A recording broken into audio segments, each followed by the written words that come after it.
हनुमान बनाम बाली, वो छिपी हुई कथा जो रामायण का रास्ता बदल सकती थी। कल्पना कीजिए, अगर उस दिन राम वन में नहीं होते तो किष्किंधा पर्वत के नीचे एक ऐसा युद्ध हो चुका था जो पूरी रामायण की दिशा बदल देता। हाँ, वो युद्ध जिस बारे में कहीं विस्तार से नहीं बताया, लेकिन जिसके पीछे एक ऐसा कारण था जिसने आगे की पूरी कहानी उलट कर रख दी। पार्ट 1, हनुमान वर्सेस बाली। पहला गुप्त युद्ध। जंगल में सुग्रीव भागता हुआ आया, पीछे बाली का कोप, आंखों में आग, शरीर पर असीम शक्ति का अहंकार। हनुमान ने सुग्रीव को छुपाया, लेकिन तभी बाली की दहाड़। कौन है जो मेरे शत्रु को छुपाता है? सामने आओ। हनुमान शांत थे, लेकिन बाली ने इसे चुनौती समझ लिया और बस यहीं शुरू हुआ छुपा हुआ पहला युद्ध। टक्कर शुरू। बाली ने बिना कुछ पूछे व्याघ्र की गति से हनुमान पर प्रहार किया। हनुमान ने सहजता से रोक लिया, जैसे ये वार किसी बच्चे का हो। बाली हैरान, पहली बार कोई उसके हमले को न रोककर आसानी से थाम गया था। असली भिड़ंत गुस्से में बाली ने 10 वार किए। हनुमान ने गदा घुमाई, धरती कांप उठी, पेड़ गिर गए, वन गूंज उठा, आकाश में पक्षी उड़ना भूल गए। बाली पीछे जा गिरा और पहली बार बाली को एहसास हुआ ये साधारण वानर नहीं। लेकिन हनुमान बोला, बाली,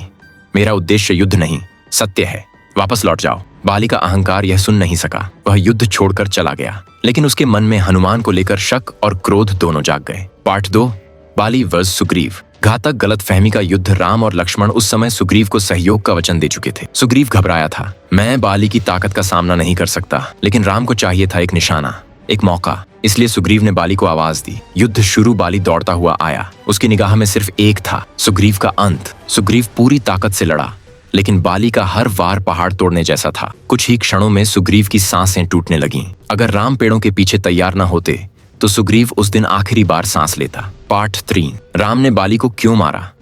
ये रामायण का सबसे बड़ा प्रश्न है। अगर हनुमान इतना शक्तिशाली था तो राम ने बाली को तीर क्यों मारा? इसके 3 कारण हैं। 1, बाली का अपराध। बाली ने सुग्रीव की पत्नी को गलत तरीके से अपने पास रखा। ये राजधर्म और मानव धर्म दोनों का उल्लंघन था। 2, उसका अहंकार। बाली सोचता था पूरी पृथ्वी पर कोई मुझे हरा ही नहीं सकता, इतना कि वो देवताओं की भी अवहेलना करता था और उसी घमंड ने उसे अंधा कर दिया था। 3, युद्ध में छिपा धोखा। शक्ति बाली को एक वरदान था, जो उससे लड़ता उसकी आधी शक्ति बाली को मिलती। इसका सीधा मतलब उससे आमने सामने कोई जीत ही नहीं सकता था। राम ने धर्म की रक्षा करने के लिए उसके वरदान को निष्प्रभावी करने हेतु पीछे से तीर चलाया। पार्ट 4, बाली का घमंड। बाली का अहंकार 3 वजहों से बढ़ा। 1, उसने ताड़क, दुंदुभी, मायावी राक्षस, एक से एक शक्तिशाली दैत्य अकेले मारे 2। देवताओं ने उसे वरदान दिए 3। किष्किंधा में उसका कोई विरोधी नहीं बचा।